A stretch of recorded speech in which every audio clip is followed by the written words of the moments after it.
عندما تتفكر وتقرأ في كتاب الله عز وجل ورضوان من الله أكبر، عندما تقرأ قوله سبحانه وتعالى: قل يا عبادي الذين أسرفوا على أنفسهم لا تقنطوا من رحمة الله، وتتأمل كيف أنه في لحظة مخاطبته للمسرفين على أنفسهم لم يتبرأ منهم، نسبهم إليه، قال يا عبادي. ما هذا الكرم؟ كيف يعاملنا هذا الرب؟ قل يا عبادي الذين أسرفوا على أنفسهم انتبهوا سيأتيكم العذاب، لا تقنطوا من رحمة الله عندكم، إن الله يغفر الذنوب جميعا. عندما تمر على حديث من أحاديث المصطفى صلى الله عليه وآله وسلم يخبرك فيه أن ربك جل جلاله ينادي في كل ليلة من آخر الليل: هل من مستغفر؟ هل من تائب؟ هل من ذي حاجة؟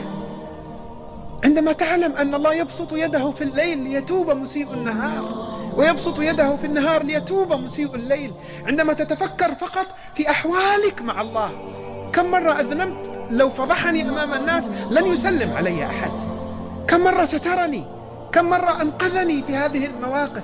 هذه معاني تبعث في قلبك، تحرك في قلبك معنى الشوق إلى هذا الرب الكريم الذي يعامل بهذا الإحسان.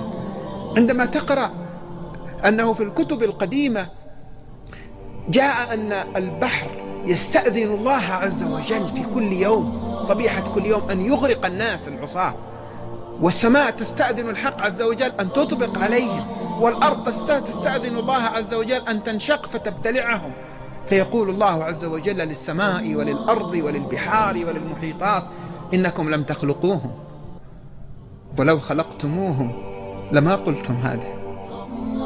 تعرف نظرة الأم إلى الابن عندما يخطئ أو يسيء، ويأتي الناس يعاتبونها: ابنك عمل كذا، لماذا لا تعملي معه كذا، ابنك، قد تغضب عليه، قد تتضايق، لكن لو رأت العالم كله قد أصبح يذم ابنها يتحرك معنى الحب في قلبها، تقول: دعوني وابني، أنا أتصرف مع ابني. ولله المثل الأعلى. لما جاء أحد الصحابة رضي الله عنهم ونظر مع بقية الصحابة في المعسكر، نظروا إلى امرأة فقدت طفلها في المعسكر، وأخذت تبحث عنه، فقدت الطفل، ورأوا الطفل وهو يقبل.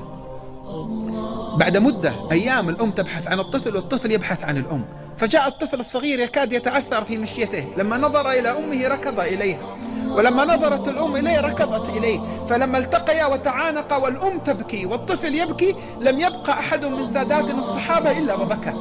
فلما بكى الصحابة رضي الله تعالى عنهم نظر النبي إليهم وقال: ما الذي أبكاكم؟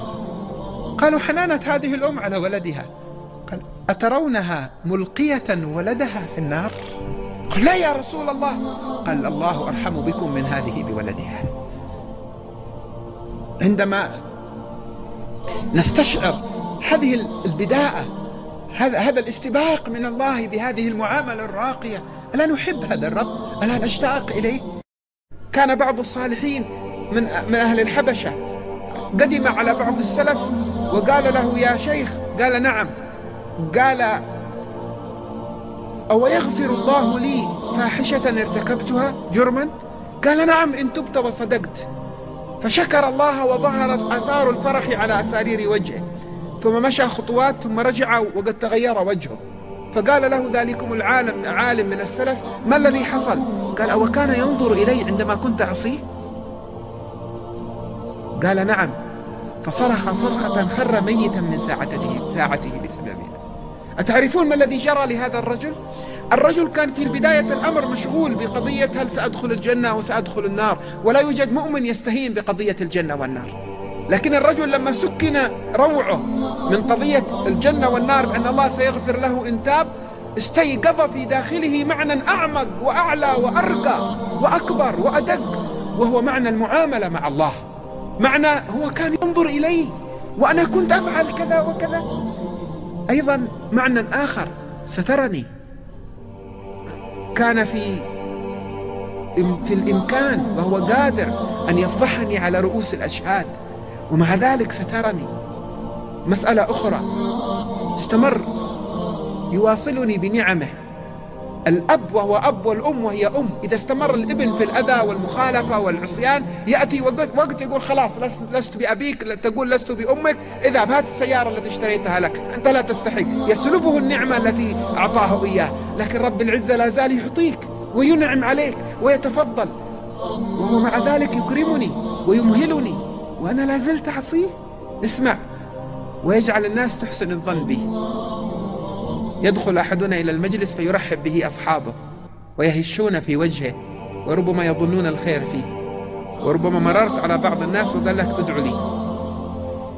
حق المؤمن المتيقظ إن قال له أحد من الناس ادعو لي أن يشعر بالخجل، أن يشعر بمعنى الندم هذا. وعبد يعلم أن هذه الحياة القصيرة منتهاها إلى ساعة يقف فيها وحده بين يدي ملك الملوك، يخاطبه وحده بغير ترجمان ولا واسطة،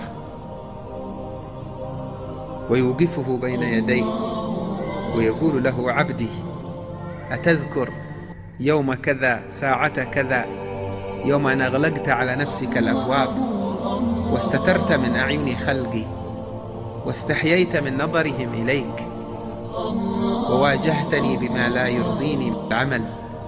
أين كان نظري منك؟ عبدي لما جعلتني أهون الناظرين إليك؟ عبدي استحييت من خلقي ولم تستحي مني؟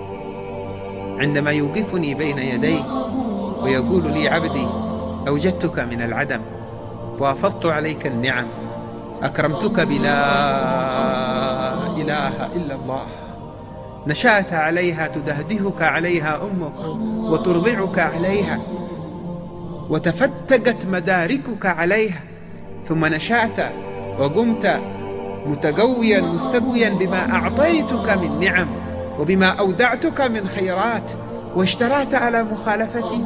كيف واجهت نعمي؟ هل أديت حق شكرها؟ هل وظفتها فيما يرضيني عنك؟ هل طلبت قربي في هذه الأيام التي أبحتها لك؟ جاء في بعض الروايات أن الملك يستأذن المولى بكتابة المعصية فيقول له الله تعالى تمهل لعل عبدي أن يتوب،